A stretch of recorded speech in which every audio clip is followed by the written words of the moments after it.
In this guide, I'm going to show you how you could see footsteps here in Fortnite. Before we do dive into this guide, make sure to like the video and subscribe to the channel with all notifications on. It really does help with the channel. It lets us know that you want more content like this. We'd greatly appreciate it. And if at any point through this guide you do have any questions, just ask them down in the comment section below and we can help you out further. I'm going to be doing my best to reply to every single comment down there.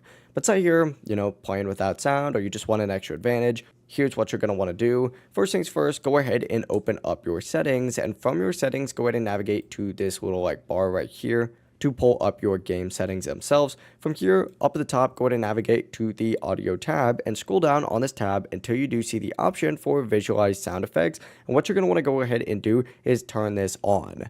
With this enabled, Fortnite is going to show you your directional indicators for footsteps, gunshots, and other audio-based cues, and you'll also get a visual radar around your character showing exactly where sounds are coming from. This is going to help a ton during fights or when enemies are sneaking nearby. And you're going to notice as soon as you do get into a game that footsteps now appear clearly around you on the HUD, and it makes tracking so much easier. But yeah, it really is as simple as that. If you did find this guide helpful, make sure to like the video and subscribe to the channel with all notifications on. It really does help the channel. It lets us know that you want more content like this, so we'd greatly appreciate it. And if at any point through this guide you do have any questions, just ask them down in the comment section below and we can help you out further. I'm going to be doing my best to reply to every single comment down there. Have a great rest of your day though. Peace.